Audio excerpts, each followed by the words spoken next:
चैवो नरोत्तमं देवीं सरस्वतीं व्यासं ततो जयमुदीरये नष्टप्रायेषु भद्रेषु नित्यं भागवत सेवया भगवता उत्तमश्लोके भक्ति भवति नश्यति। श्रीमद्भागवतं की श्रील प्रभुपाद की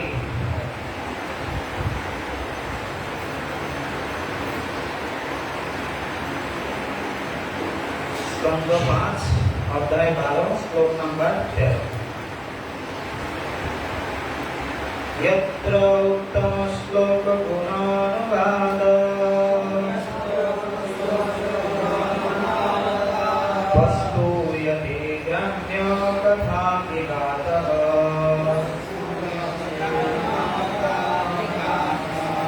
निषेव्यमानमुदिनं मुमुक्षु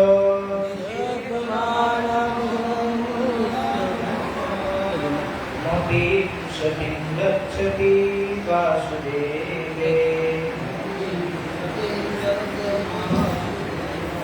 यत्र उत्तम श्लोक गुणानुवादः प्रस्तूयते ग्रन्थ्य कथा विगातः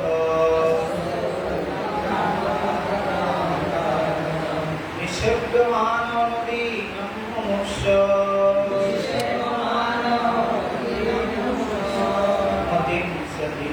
गच्छति वासुदेवे यत्र उत्तम श्लोक गुणानुवादः प्रस्तूयते ग्रन्थ्य कथा विगातः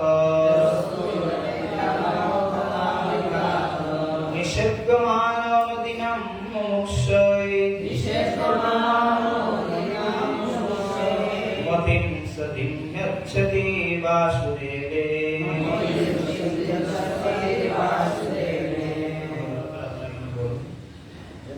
उत्तम श्लोक गुणानुवाद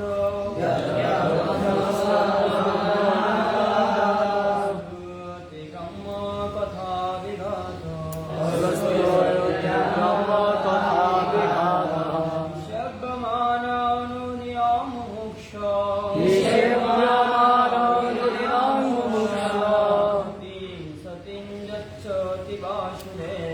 मतिं सतिं यच्छसि वासुदेवे यत्तम श्लोक गुणानुवादः प्रस्तूयते ब्रह्मकथा विघातः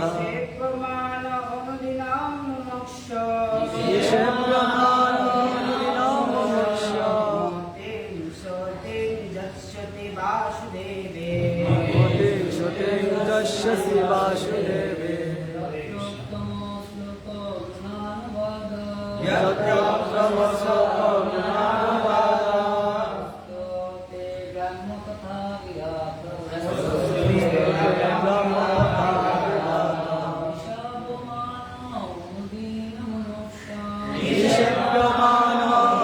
यत्तम श्लोक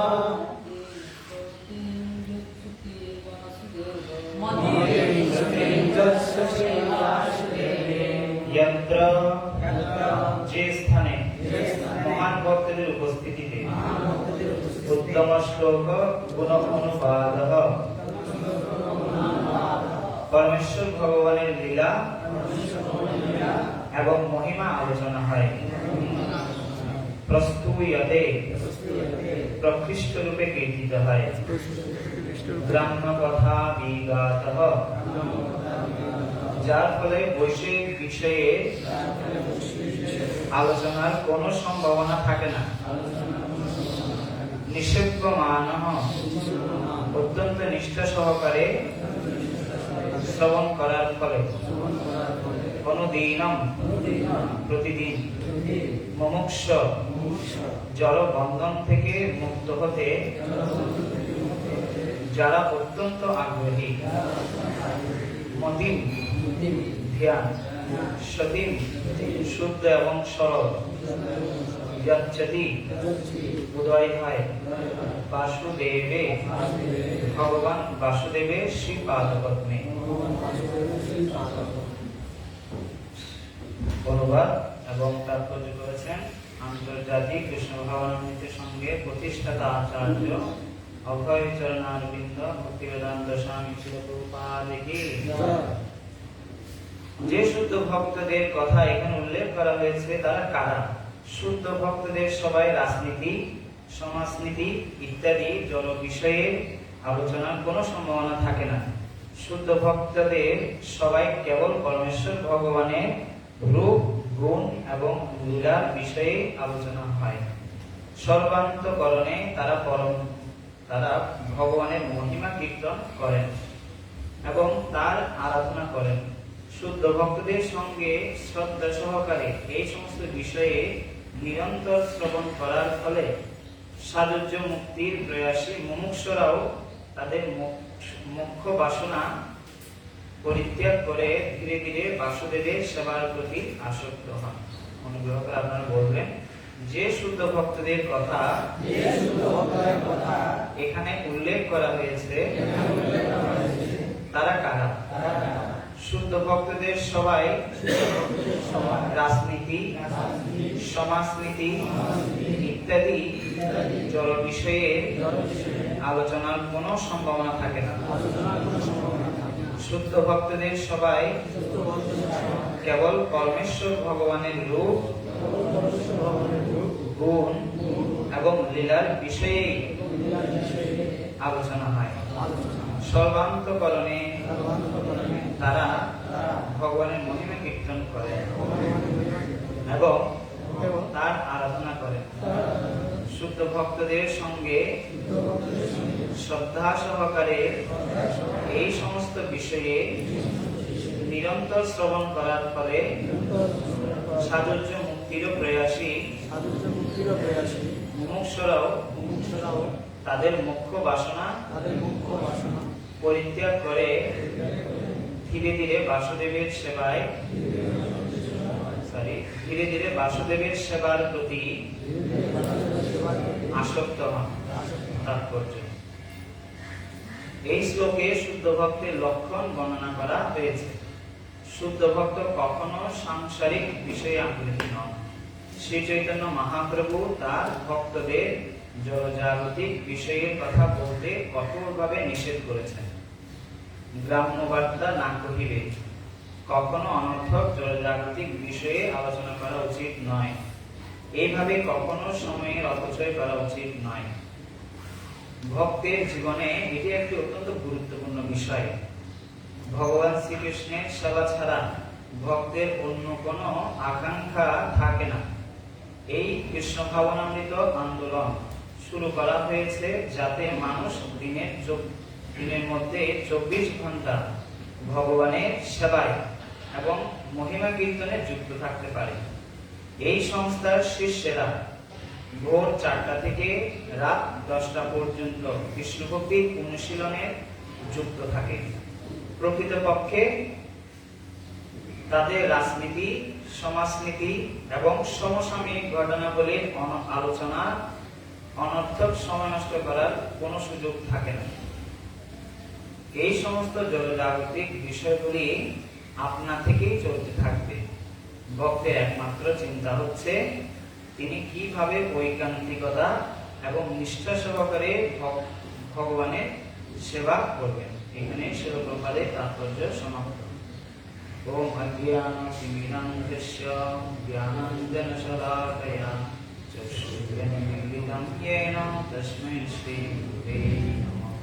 श्रीचैतन्यमनोभीष्टं स्थापितं येन भूतले स्वयं रूपकदामि ददाति शपथं वन्दे अहं श्रीगुरु श्रीयुतापदकमलं श्रीगुरोन् वैष्णवांश्च श्रीरूपं सद्गजातं सहगना रघुनाथान्वितं तं सजीवं साद्वैतं सावधूतं परिजनसहितं कृष्णचैतन्यदेवं श्रीराधा कृष्णपादं सहगना वैता नमो ओं विष्णुपादाय कृष्णकृष्णाय भूतले श्रीमते भक्तिवेदान्त स्वामिने नामिने नमस्ते सरस्वती देवे गौरवाणी प्रचारिणे विशेषशून्यवादी अष्टक्लेशकारिणे नमो महावदन्याय कृष्णते पदायते कृष्णाय कृष्णते नमे गौरविषे जयतां सुरतो मम वन्दे मतेजति मत्सर्वस्य पदं भुजो लतामदनमो दिव्याद्विन्द्यारण्यकल्पद्रुमादो श्रीमद्रत्नाकरसिंहासनस्थो श्रीमद्राधाशीलगोविन्ददेवो दृष्टाद्भृषेभ्यो मानस्मरामि श्रीमान् रासरसानन्दे वंशीवटतटस्थित कर्षन् श्रीकृष्ण चैतन्य प्रभु नित्यानन्द श्री अद्वैत श्रीवासदि गौरभक्त हरे कृष्णा कृष्ण कृष्ण हरे हरे हरे राम राम राम हरे हरे मंत्र गुरु आर्ज शिक्षा गुरुगण कहार चरण आगे बोलिए नाम श्रेष्ठ मनमति शुचिपुत्र मध्य दृश्य समाधि दृष्टि राधा कुंदम गिरिवरमं राधिका माधवस्यं पत्यश्रुतिकया गुरु कामकमस्ति यं प्रभजन्तमनुपेतपेतं तीर्थन्दोपायन विरहकातुराजुवेदितन्मयतया तुरोदिनेदु सर्वभूतहृदयं मणिमानन्दोऽस्मि।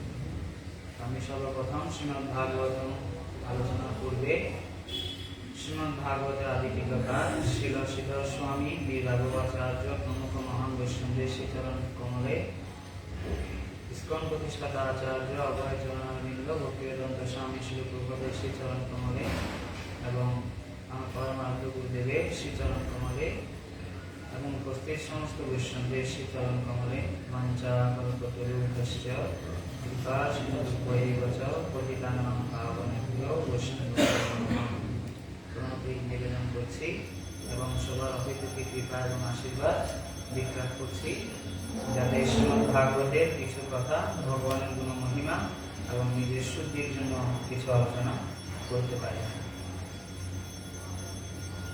শ্রীকৃষ্ণ ভগবত গীতায়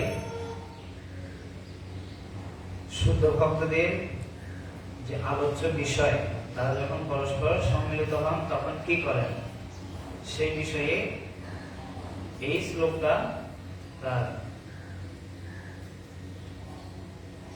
সামঞ্জস্য বিধান রয়েছে। এই শ্লোকে বিশ্বনাথ চক্রবর্তী ঠাকুর বলছেন ভগবানের কথা, ভগবানের শুদ্ধ ভক্ত তারা কি করে গ্রাম্য কথা বিগাথ নিঃশব্দমান অনুদিনম, ওরা এগুলো পরিত্যাগ করে। আর তারা এত বেশি চর্চা করে তারা কি করে মুমুক্ষুমতি, তারা মুক্তিকেও পর্যন্ত কি করে অবজ্ঞা করে। দেখুন এটা যদি আরো সহজ ভাষায় বলা হয়, আপনাকে একটা এই আমেরিকাতে নিয়ে যাওয়া হবে, আমেরিকার মন্দিরে আপনি থাকবেন, সেবা পূজা করবেন, কে কে যাবেন? এখন কে কে যাবে না তারা হচ্ছে এটা, ঠিক আছে? মানে মুক্তি মানে ধরুন একদম ব্রহ্মজ্যোতিতে গিয়ে ভগবানের সেবা পূজা করা ইত্যাদি ইত্যাদি। এখানে তো সেবা পূজা হবে না, শুধু ধ্যান আর ধ্যান হবে। মানে এটা হচ্ছে সর্বোচ্চ একটা সিদ্ধি, একটা মুক্তি। এই ধরনের একটা সুযোগ যখন আমাদের সামনে উপস্থাপন করবে, ওটার কথা বাদ দিই, আরো যদি আরো কাছে আসি যে প্রভু আপনার সেবা করতে হবে না, আমি আপনার সেবাটা করবো, তখন কি বলবো? না না না, আমি আপনার সেবা, আমার সেবা আপনাকে দেবো না, আমার সেবা আমি করবো। তো এটা পরীক্ষা তখনই বুঝে যাবে যে ভগবান এই মুক্তি দেবে এসে মুক্তি মুকুলিতাঞ্জলি দিয়ে কি করছে, সেবা তো আসুন আমাকে একটু সেবা কি বলে সেবা দেন আপনার ভগবদ্ধামের যাত্রার জন্য। ভক্ত বলবে না না আপনার সেবা করতে হবে না। এরকম বলবে, আর এটার সাথে এটা আরো কাছাকাছি একদম আমাদের নিকটে, আর এটা হচ্ছে অনেক দূরে। তো এখানে ভগবদ গীতার যে কথা বলা আছে না, ভগবান বলছে মত চিত্তা মদগত প্রাণা। তো ভগবানের শুদ্ধ ভক্তদের কথা, শুদ্ধ ভক্তদের আলোচনা কি হবে সে বিষয়ে প্রভুপাদ ওই ভগবদ গীতার 10 অধ্যায় 9 নম্বর শ্লোকে বলছে, তাৎপর্য লিখেছে প্রভুপাদ। ভগবানের শুদ্ধ ভক্তরা 24 ঘন্টায়, এখানে প্রভুপাদ তাৎপর্য যে লিখছে 24 ঘন্টা ভগবানের মহিমা কীর্তন এবং শ্রবণের মধ্যে ব্যস্ত থাকে। ঠিক একইভাবে 10 অধ্যায় 9 নম্বর শ্লোকে তাৎপর্য প্রভুপাদ এই একই লেখাগুলো লিখেছে একদম। কি লিখেছে সেখানে?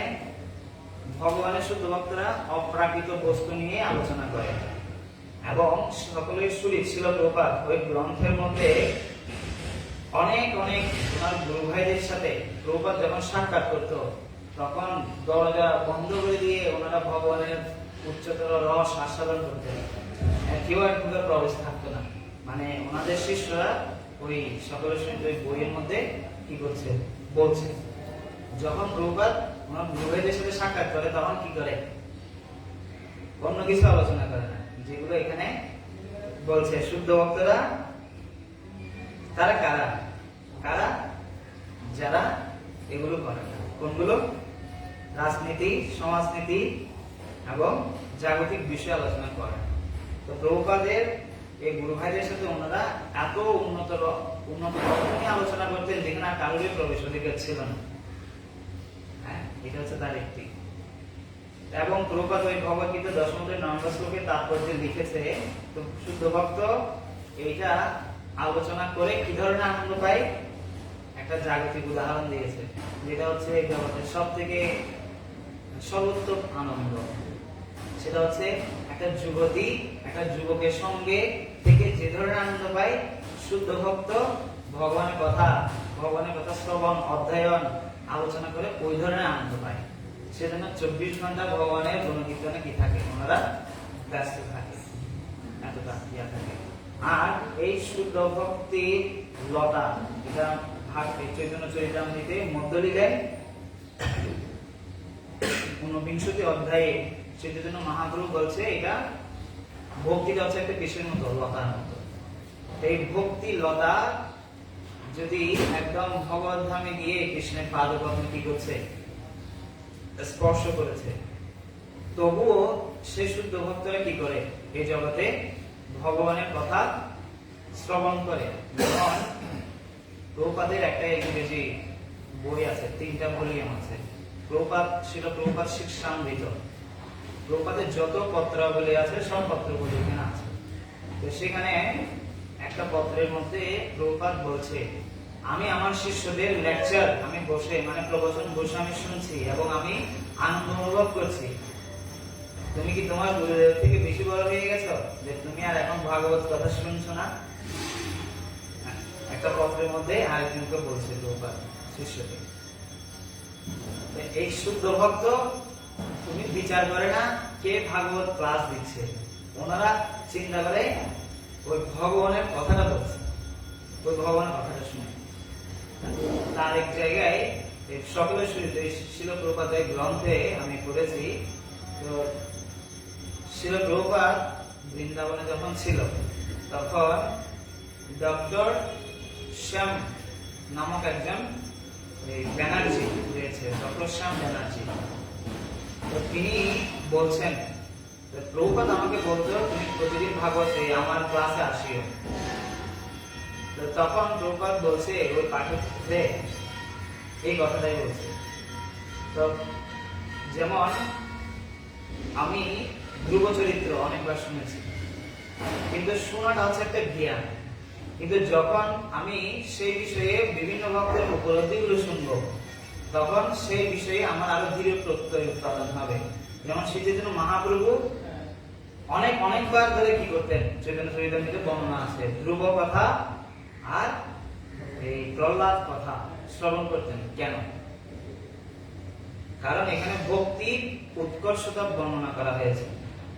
শ্রীমৎ হলধর স্বামী মহারাজ ওনার এই প্রহ্লাদ কথার মধ্যে বলছে, নৃসিংহ কথার মধ্যে বলছে যে সমস্ত বেদ বেদান্ত উপনিষদের সার হচ্ছে ভাগবতম, আর ভাগবতের সার হচ্ছে সপ্তম স্কন্ধ, আর সপ্তম স্কন্ধের সার হচ্ছে এই প্রহ্লাদের যে স্তুতি, ব্রহ্মাদয় সুরগণা মনয়াত সিদ্ধ্যা সত্যই প্রদান বচ সম্প্রভাবে, এই যে স্তুতিগুলো আছে, এই স্তুতিগুলো হচ্ছে সমস্ত বেদের সার। এই ভগবানের কথা যে আর যত বেশি ওই বিষয়ে আরো শুনবে তত বেশি আরো কি হবে, ধীর উৎপাদন হবে। এই কথাই প্রভুপাদ এখানে বলছে চৈতন্য চৈতন্যতে মধ্যলীলায় 23 অধ্যায়ে এই বিষয়ে বলছে। এখন ভগবানের শুদ্ধ ভক্ত বাঁচতে পারে না ভগবানের কথা আলোচনা না করে। ওই 10 অধ্যায় 9 নম্বর শ্লোকে তাৎপর্য প্রভুপাদ লিখছে। তারপর একটা দৃষ্টান্ত দিচ্ছে, যেমন মাছ জল ছাড়া থাকতে পারে না, ঠিক শুদ্ধ ভক্ত কি করতে পারে না, ভগবানের কথা শ্রবণ না করে আর আলোচনা না করে। দুইটা জিনিস, একটা হচ্ছে ভগবানের কথা শ্রবণ না করে আর ভগবানের কথা আলোচনা না করে। তো ভগবান আলোচনা করার জন্য মাইক লাগে না, ভগবানের কথা বলার জন্য পরস্পর থাকলেই হয়। হ্যাঁ, যেমন আমি অসুস্থকালীন চৈতন্য চরিতামৃত শুনেছি সত্যানন্দ প্রভুর কাছ থেকে। আমার ব্যক্তিগতভাবে উপলব্ধি হয়েছে যে তখন আমি যখন চৈতন্য চরিতামৃত শ্রবণ করছি, যদি আমার তখন ভালো লাগছিল না, কিন্তু শুনতে শুনতে একটু কিছুক্ষণ শোনার পরে আমি আর কতক্ষণ শুনেছি জানি না, কতক্ষণ শুনেছি বহু আনুমানিক 1 ঘন্টার মতো আমি শুনেছি, আমার খুব ভালো লেগেছে। হ্যাঁ, এটা কিভাবে হয়েছে সেটা বুঝতে পারিনি, ঠিক কিভাবে সময় অতিবাহিত হয়েছে। এক সময় উনি চলে গেছে, তখন আমি বিরতি নিলাম, কিন্তু এরপরে আমি ভালো হয়ে গেছি, মানে আর অসুস্থ হয়নি। এরপরে আমি ভালো হয়ে গেছি, আর মানে বিছানায় আর থাকতে হয় না। ভগবানের শিল প্রভুপাদের তাৎপর্যের একটা শক্তি আছে বর্ণনা। আর এই শ্রীমদ্ ভাগবতম 12 স্কন্ধে 13 অধ্যায় 8 নম্বর শ্লোকে বলা হচ্ছে, শ্রীমদ্ ভাগবতম পুরাণমমলম यत् वैष्णवानां प्रियं यस्मिन् परमहंसमेकमलं ज्ञानं परम गीयते तत्र ज्ञान विराग भक्ति सहितं निष्कर्णमभिच्युतं तस्मिन् सुपटं विचारं परभक्ति विमोक्षं नर। এই শ্রীমদ্ ভাগবত হচ্ছে বৈষ্ণবদের অত্যন্ত প্রিয়। আর এই ভাগবত পড়ে কি জানা যায়, তত্র জ্ঞান, বৈরাগ্য, ভক্তি এবং নিষ্কর্ম, এই সমস্ত কিছু লাভ হয়। এই সম্বন্ধে অমরেন্দ্র প্রভু ওনার রিয়েল ফ্রেন্ড একটা ক্লাসে শুনছিলাম, সেখানে প্রভু বলছে, আমার একজন মামা হয়, দক্ষিণ ভারতে থাকে, ওনারা রিটায়ার করছে 30 বছর হবে। আমি একদিন ওনার বাসায় গিয়েছি, আর গিয়েছি বসেছি, আর আমরা ভাগবত কথা আলোচনা করি। আমি শ্লোক বলি আর ওনারা বলে ওই শ্লোকটা কোন অধ্যায়ে, কোন জায়গায়, কোন বর্ণনা, ওই শ্লোক ওনারা বর্ণনাগুলো বলে। আমি শ্লোক বলি, আমরা বিভিন্ন রকম আমরা ভাগবতের এই ভাগবতের চর্চা করি। তো প্রভুর বয়স হচ্ছে 83 আর মাতাজির বয়স হচ্ছে 81। অনেক বয়স। এটা হচ্ছে অবিশ্বাস্য একটা কথা, হয়তো রিসিভ করতে খুব কষ্ট হয়। আমি প্রথমে বিশ্বাস করতে পারিনি, 2-3বার শুনেছি। তো প্রভু বলছে ওনারা সকালে বিগ্রহ অর্চনাদি করে কি করবে, প্রসাদ পাবে। প্রসাদ পাওয়ার পর ওনারা বিগ্রহের সামনে এভাবে নরম কোনো কিছুতে না, শক্ত চেয়ারের মধ্যে বসবে, দুজন স্বামী স্ত্রী দুজনে বসবে বিগ্রহের সামনে, আর ভাগবত নিয়ে বসবে দুজনে। সকালে বসবে, দুপুরে প্রসাদের সময় উঠবে, 5 ঘন্টা ভাগবতম করে একটা না, নন স্টপ বিরতি, নন ব্রেক। হ্যাঁ, আর এটা গত 30 বছর ধরে করছে। হ্যাঁ, ওনাদের 500 বারের উপরে ভাগবত অধ্যয়ন সম্পন্ন হয়েছে। যদি আপনার ওনাদেরকে কোনো ভাগবতের কোনো অংশ বলতে বলা হয়, ওনারা শ্লোকগুলো হেসে হেসে বলবেন, কথা যেগুলো বলে। এবং শ্লোক তো নয়, তাৎপর্যের মধ্যে প্রভুপাদ কি বর্ণনা করেছে সেগুলো আপনাকে বলবে। এই হচ্ছে ভাগবত প্রেমী। তো ভগবানের শুদ্ধ ভক্তরা এই ভাগবত কথা আলোচনা করে, ভগবানের কথা শ্রবণ করে কি ধরনের আনন্দ পায়? প্রভুপাদ দৃষ্টান্ত দিচ্ছে, নিরবচ্ছিন্ন আনন্দ উপভোগ করে। ঠিক যেভাবে একজন পুরুষ, একজন যুবক, প্রভুপাদ এভাবে লিখেছে, কোন যুবক যুবতী পরস্পরের সঙ্গ লাভের ফলে আনন্দ উপভোগ করে থাকে, ঠিক সেরকম। এই ভাগবতের পঞ্চম স্কন্ধে 19 অধ্যায়ে প্রভুপাদ এখানে বর্ণনা করছে শুদ্ধ ভক্তরা কেমন। না, প্রশ্ন করছে এখানে, মানে শ্লোকে শুদ্ধ ভক্তরা কেমন। ভাগবতের পঞ্চম স্কন্ধের 19 অধ্যায়ে 20 এবং 21 এবং 24 নম্বর শ্লোকে এই কথা বলা হচ্ছে, শুদ্ধ ভক্তরা কেমন। ঠিক আছে, শুদ্ধ ভক্ত সঙ্গ কেমন। বহু বহু জন্মের পর পুণ্যকর্মের ফল যখন পরিপক্ক হয়, বহু বহু জন্মের পুণ্যের পরিপক্ক হয়, তখন শুদ্ধ ভক্তের সঙ্গ করার সৌভাগ্য হয়। ভীত পুণ্য পুঞ্জা, ভাগবতের দশম স্কন্ধে বলছে, অনেক অনেক সুকৃতির ফলে ভগবানের সঙ্গ লাভ হয়। আর এখানে কি বলছে? এখানে কি বলছে? বহু বহু জন্মে পুণ্য কর্মের সঞ্চিত ফলের পরিপক্ক অবস্থায়, শুধু পুণ্যের ফলের দ্বারা না, ওই ফলের একদম পরিপক্ক অবস্থায় শুদ্ধ ভক্তের সঙ্গ লাভ হয়। আর নানা প্রকার সকাম কর্মের ফলে অবিদ্যার যে বন্ধন, তখন যে তা ছেদন করতে সক্ষম হয়। এই সকাম কর্মের বন্ধন যে আমাদের মধ্যে রয়েছে, সে বন্ধন ছেদন হয়ে যায় সাথে সাথে। শুদ্ধ ভক্তের সঙ্গ প্রভাবে সর্বভূতের আত্মা আসক্তি রহিত, আর মন ও বাক্যের অগোচর এবং সম্পূর্ণরূপে স্বতন্ত্র ভগবান বাসুদেবের ভক্তি লাভ হয়। শুদ্ধ ভক্তের সঙ্গ লাভের সাথে সাথে। কেন? কারণ শুদ্ধ ভক্তের সঙ্গ হওয়ার যোগ্যতাটা অলরেডি আগে থেকে হয়ে গেছে, সেজন্যই হয়েছে। আর হওয়ার পরে কি হবে এগুলো বলছে। আর বাসুদেবের প্রতি এই প্রেমময়ী সেবা ভক্তি যোগ্য হচ্ছে মুক্তির প্রকৃত পথ, যেটা এখানে এই শ্লোকে অনুবাদের শেষে শব্দ বলছে, ভগবান বাসুদেবের প্রতি কি হয়? ওনার সেবার প্রতি উন্মুখ হয়। এবং 21 নম্বর শ্লোকে দেবতারা বলছে, জম্বুদ্বীপের অতিরিক্ত বর্ণনা, ওই অধ্যায়ের নাম।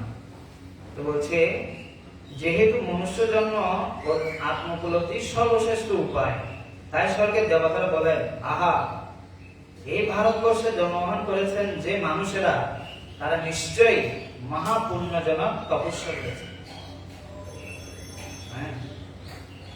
অথবা ভগবান নিশ্চয়ই তাদের প্রতি অত্যন্ত প্রসন্ন হয়েছে।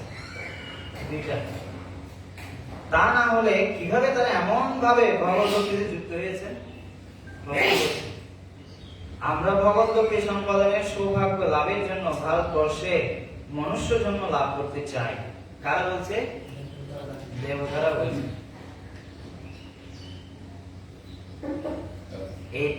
এই তো দেব হি দেব গায়ন্তি,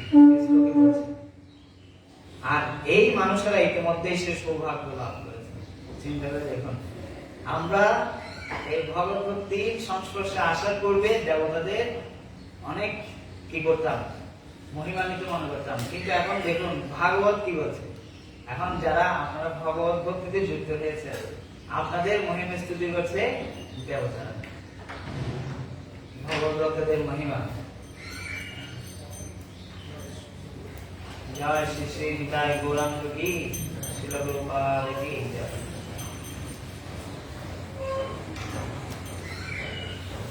এখন সে সম্বন্ধে প্রভুপাদের একজন শিষ্য পঙ্কজাঙ্গি প্রভু উদাহরণ দিয়েছে। একটা বড় ভাই তার ছোট ভাইকে বলছে, তুমি এটা রাখো, ডায়মন্ড এটা রাখো, আমি একটু কাজ সেরে আসছি। এখন সে এসে ভাইয়ের কাছে বলছে, দাও আমার ডায়মন্ড দাও। আমি তো এটা গতকালকে আমাদের এই উঠানের মধ্যে অনেকগুলো পাখি আসছে, ওগুলো তাড়ানোর জন্য কি করছি, এটা ছুড়ে মেরেছি, আর এটা খুঁজে পাচ্ছি না। এখান থেকে শিক্ষা হচ্ছে, তো অনেক মূল্যবান জিনিস যদি আমাদের হাতে থাকেও, যদি এটা মূল্য উপলব্ধি না করতে পারি, তাহলে বড় ক্ষতি পেয়ে যাবেন, এটা বুঝতে পারবেন। তার বাকিটা আপনারা ভগবত ভক্ত অত্যন্ত সুতীক্ষ্ণ বুদ্ধি সম্পন্ন বুঝে নেবেন বাকিটা। এখান থেকে কি শিক্ষা আমরা লাভ করি। এরপর পঞ্চম স্কন্ধের 19-24 নম্বর শ্লোকে ভগবানের কথা সম্বন্ধে বলা হচ্ছে, নায়াত্র বৈকুণ্ঠ কথা সুদাপগা ন সাধব ভাগবতস্তদাশ্রয়া নায়াত্র যজ্ঞেশমকমহোৎসবা সুরেশ লোকোপি ন বৈশসেকতাম। বলছে যে স্থানে ভগবানের কথারূপ অমৃতের গঙ্গা প্রবাহিত হয় না, অর্থাৎ কি বলছে, ভগবানের কথারূপ অমৃতের গঙ্গা যেখানে প্রবাহিত হয় না, যে স্থানে সেই রূপ পবিত্র নদীর তটে আশ্রিত ভক্ত ভাগবতের অধিষ্ঠান নেই, যে স্থানে ভগবানের সন্তুষ্টি বিধানের জন্য নিত্য গীত ইত্যাদি মহোৎসব সহকারে সংকীর্তন যোগ্য হয় না, সেই স্থান ব্রহ্মলোক হলেও প্রকৃত বুদ্ধিমান ব্যক্তি কখনো সেই স্থান আশ্রয় করবে না। শিল প্রভুপাদ এই তাৎপর্যে লিখেছে, ভক্তিবিনোদ ঠাকুরের বর্ণনা অনুসারে আমরা স্থির করতে পারি যে এই ব্রহ্মাণ্ডের পৃথিবীর সর্বোচ্চ স্থান এবং এই পৃথিবীতে ভারতবর্ষ হচ্ছে সর্বশ্রেষ্ঠ। এরপরে বলছে ব্রহ্মাণ্ডের মধ্যে পৃথিবীর সর্বশ্রেষ্ঠ স্থান, আর তার মধ্যে ভারতবর্ষ, আর ভারতবর্ষের মধ্যে শ্রেষ্ঠ হচ্ছে বঙ্গভূমি, আর বঙ্গভূমি নদী জেলার শ্রেষ্ঠ হচ্ছে নবদ্বীপ। এই নবদ্বীপ হচ্ছে সব থেকে শ্রেষ্ঠ। আর শ্রী চৈতন্য ভাগবতে সে সম্বন্ধে বর্ণনা করছে, যেখানে তোমার নাহি যশের প্রচার যথা নাহি বৈষ্ণবের জনের অবতার, যেখানে তোমার যাত্রা মহোৎসব নাই ইন্দ্রলোক হইল তাহা নাহি চাই, গর্ভবাস দুঃখ প্রভু এগো মোর ভালো, যদি তোর স্মৃতি মোর রহে সর্বকাল, তোর পাদ পদ্মের স্মরণ নাহি যথা, হেন কৃপা কর প্রভু না ফেলিবা তথা। চৈতন্য ভাগবত মধ্যলীলা প্রথম অধ্যায় 220, 221 শ্লোক, 223, 224 শ্লোক প্রভুপাদ এই শ্লোকগুলো কোট করেছে। এবং এই তিনটা শ্লোকের মাধ্যমে আমরা বুঝতে পারছি ভারতবর্ষের মহিমা, মনুষ্য জীবনে কি গুরুত্ব বা কত সৌভাগ্যের ফলে লাভ হয়েছে। আর এই শ্লোকে আমরা শুনলাম যে ভগবানের কথা যেখানে নেই, ভগবানের ভক্ত সেখানে জন্মগ্রহণ করার জন্য চায় না। আর ভাগবতের দ্বিতীয় স্কন্ধের 25 নম্বর শ্লোকে সে কথাই বলা হচ্ছে। 25 এবং 26 নম্বর শ্লোকে সেখানে খুব সুন্দর ভাবে বলছে, সতাম প্রসঙ্গাত মম বীর্য সংবিদো, সেই শ্লোকটা যেটা বিখ্যাত শ্লোক। ভগবানের কথা আলোচনা করে পরস্পরের মধ্যে এত আনন্দ পায়, আর তার ফলে কি হয়, প্রথমে শ্রদ্ধা হয়, দ্বিতীয় হচ্ছে রতি, আর অবশেষে প্রেম ভক্তি উদয় হয় ভগবানের কথা শ্রবণ করলে। আর 26 নম্বর শ্লোকে বলছে, এইভাবে ভক্তের সঙ্গে ভগবত ভক্তিতে যুক্ত হয়ে নিরন্তর ভগবানের কার্যকলাপ সম্বন্ধে চিন্তা করার ফলে ইহলোকে পরলোকে ইন্দ্রিয় সুখভোগের প্রতি বিরক্তির উদয় হয়।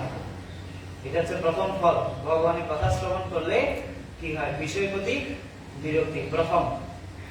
আর এই কৃষ্ণ ভক্তির পন্থা হচ্ছে সবচাইতে সহজ সরল যোগ অনুশীলনের পন্থা। কেউ যখন ভগবত ভক্তিতে যথাযথ যুক্ত হয় তখন তার মনকে সংযত করতে সক্ষম হয়। কয়টা ফল তাহলে? ভগবান কথা শুনলে দুইটা ফল। প্রথমটা হচ্ছে বিষয়ের প্রতি তার বিরক্তি আসবে, বৈরাগ্য বা বিরক্তি আসবে। 2 নম্বরটা হচ্ছে তিনি তখন তার মনকে সংযত করতে পারবে, যেটা খুব কঠিন কাজ। আর এখানে তো শুদ্ধ ভক্তির কথা আমরা আলোচনা করলাম, শুদ্ধ ভক্ত কেমন। এখন শুদ্ধ ভক্তি বা শুদ্ধ ভক্ত হওয়ার জন্য প্রভুপাদ আমাদেরকে ভাগবতের দ্বিতীয় স্কন্ধের প্রথম অধ্যায়ে 7 নম্বর শ্লোকে বলছে, প্রাণায়েন মনয় রাজন নিবৃত্তা বিধিনি সেদা দীর্ঘস্তন্যা রমন্তে স্মাগুণানুপতনে হরে। মহারাজ পরীক্ষিত বলছে, সব রকমের বিধিনিষেধের অতীত সর্বশ্রেষ্ঠ মুনিগণ ভগবানের মহিমা কীর্তনের মাধ্যমে অপ্রাকৃত আনন্দ আস্বাদন করে। যারা মনের মধ্যে একদম সর্বশ্রেষ্ঠ, তারা আনন্দ কিভাবে উপভোগ করে? ভগবানের কথা শ্রবণ করে, ভগবানের কথা আলোচনা করে। তো ইসকনের অন্যতম একজন আচার্য ছিল শিব গোস্বামী মহারাজ, নারায়ণগঞ্জে 2019 সালে তিনি বলছেন, কৃষ্ণ কোথায়? কৃষ্ণ কথায়। কৃষ্ণ কোথায়? কৃষ্ণ কথায়। খুব সুন্দর করে বলছিলেন মহারাজ, কৃষ্ণ কোথায়? এভাবে বলছিলেন, কৃষ্ণ কথায়। খুব সুন্দর করে বলছিলেন। আর মহারাজ বলছে, কৃষ্ণ কথায় কথা আর সব ব্যথা। খুব সারমর্ম কথাগুলো খুব গুরুত্বপূর্ণ। আমরা যদি শুদ্ধ ভক্তের যে গুণ সেগুলো অর্জন করতে চাই, 3টা গুণ প্রভুপাদ তাৎপর্য বলছে প্রথম স্কন্ধে 13 অধ্যায়ে 40 নম্বর শ্লোকে। 3টা গুণ। প্রথমটা হচ্ছে অবিচলিত শ্রদ্ধা, শাস্ত্রের প্রতি, সাধুর প্রতি, বিগ্রহের প্রতি, নামের প্রতি। প্রথম, যদি আমরা শুদ্ধ ভক্তি লাভ করতে চাই, 3টা পন্থা প্রভুপাদ দিয়েছে 1, 13, 40 ভাগবতে। প্রথমটা হচ্ছে শ্রদ্ধা, দ্বিতীয় হচ্ছে জ্ঞান। এই ভাগবতে, গীতা, চৈতন্য এগুলো চর্চা করার মাধ্যমে আমাদের জ্ঞানগুলো কি করতে হবে? অর্জন করতে হবে। 3 নাম্বার হচ্ছে বৈরাগ্য। প্রভুপাদ বলছে, বৈরাগ্য না থাকলে, অবিচলিত শ্রদ্ধা, জ্ঞান এবং বৈরাগ্য না থাকলে কেউ শুদ্ধ ভক্ত হতে পারে না। প্রভুপাদ তাৎপর্য লিখেছে কোথায়? প্রথম স্কন্ধে 13 অধ্যায়ে 40 নম্বর শ্লোকে। যদি আমরা শুদ্ধ ভক্ত হতে চাই, শুদ্ধ ভক্তি লাভ করতে চাই, তাহলে কি করতে হবে? এই 3টা জিনিস। শ্রদ্ধা, অবিচলিত শ্রদ্ধা। শ্রদ্ধা মানে বিচলিত শ্রদ্ধা আছে, অবিচলিত শ্রদ্ধা আছে। অবিচলিত শ্রদ্ধা, জ্ঞান আর বৈরাগ্য, এই 3টা জিনিস। এরপরে প্রভুপাদ তাৎপর্য বর্ণনা করেছে, বৈরাগীঘায়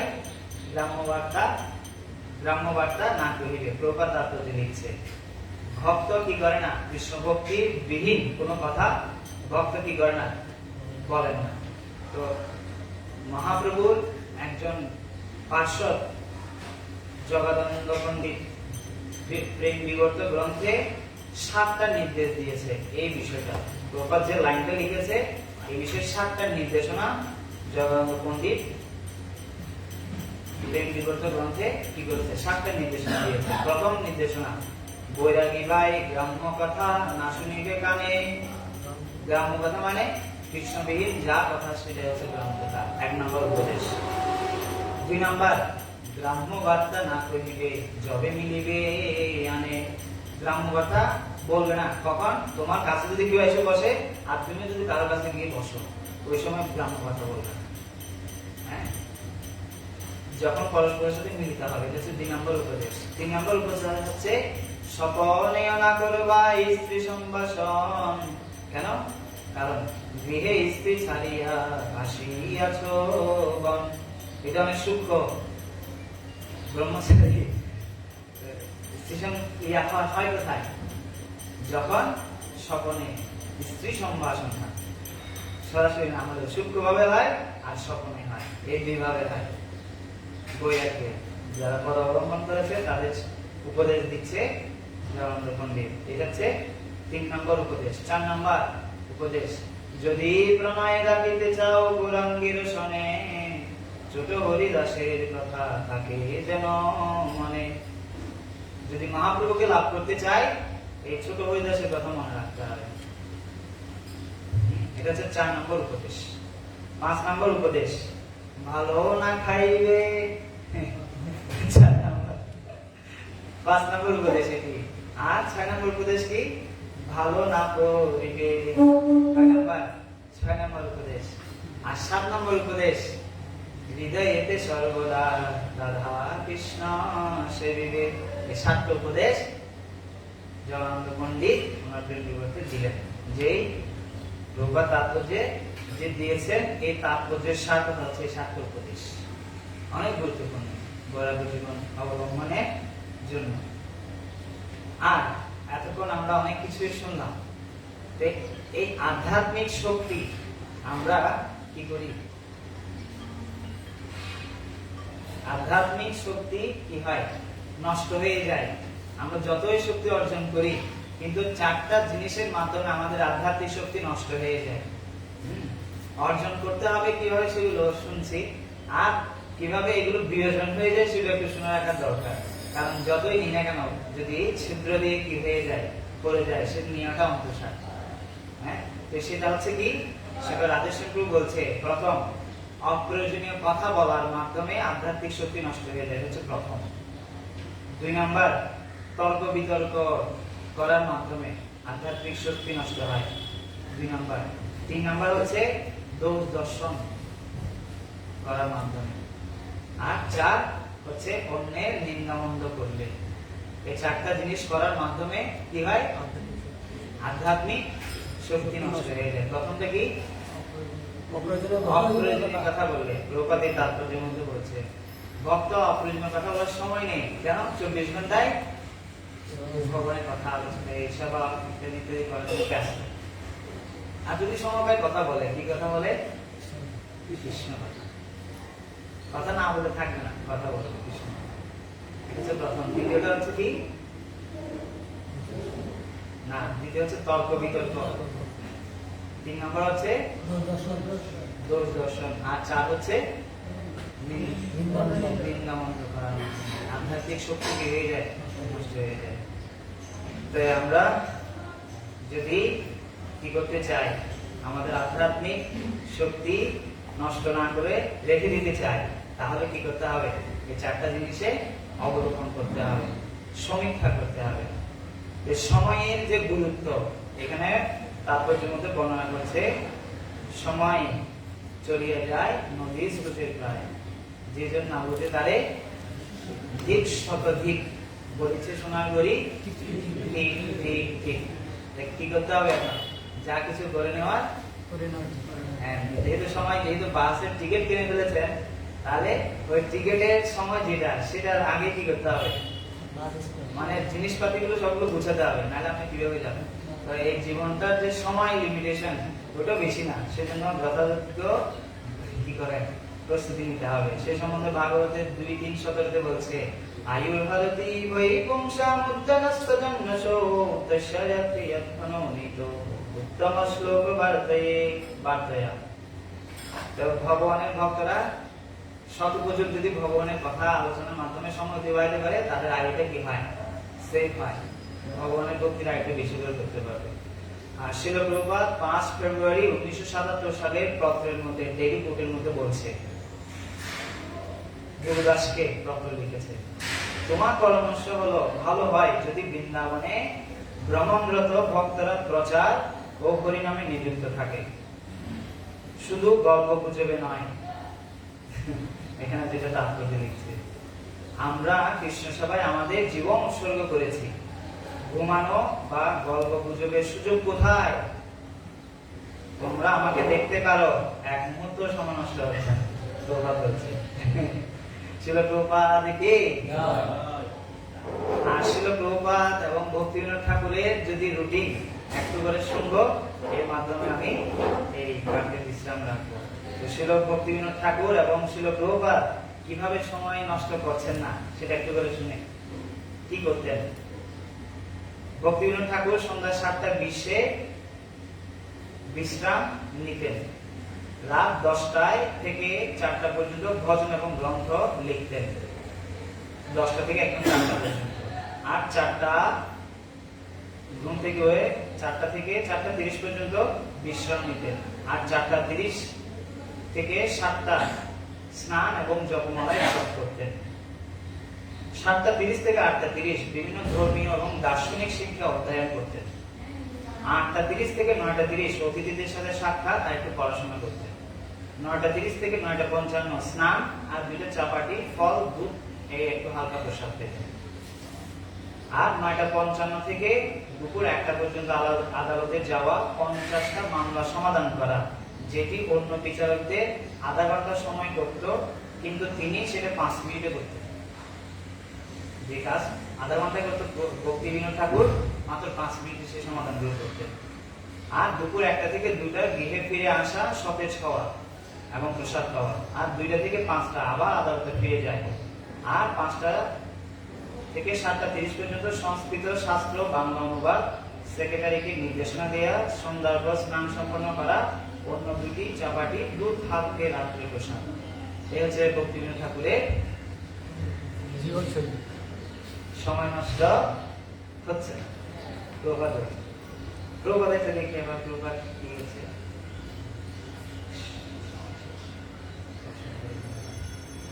রাত 1:30-এ প্রভাত জাগরণ করতেন, শাস্ত্র অনুবাদ করতেন। 3টা থেকে 5টা পর্যন্ত জপ করতেন। ভোর 5:30 থেকে কি করতেন? প্রাতঃভ্রমণ করতেন 2 কিলোমিটার। আর 7টা সকালের অধিবেশনে অনুষ্ঠানে অংশগ্রহণ করতেন। 9টায় প্রাতঃ রাস অর্থাৎ সকালে হালকা প্রসাদ খেতেন।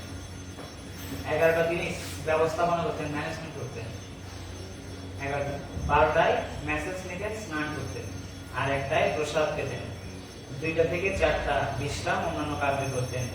আর বিকাল 4টা ফলের রস খেতেন। 5টায় প্রবচন বা অতিথির সাথে আলোচনা করতেন।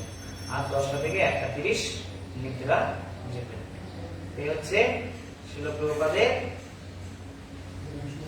জীবনশৈলী।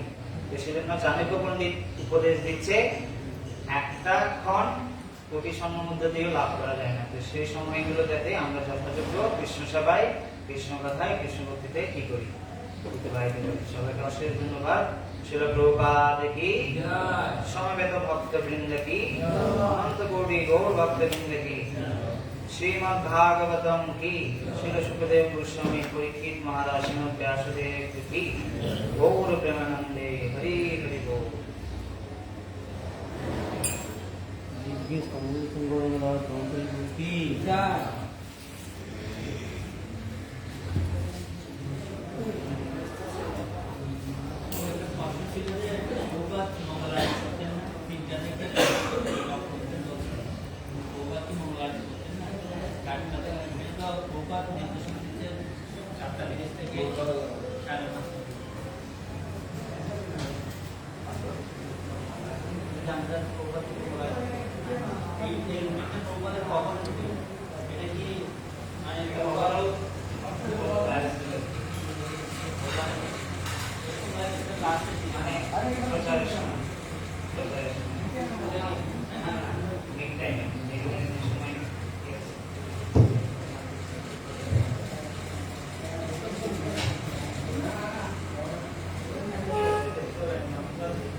Hare Krishna, Hare Krishna, Krishna Krishna, Hare Hare, Hare Rama, Rama Rama, Hare Hare.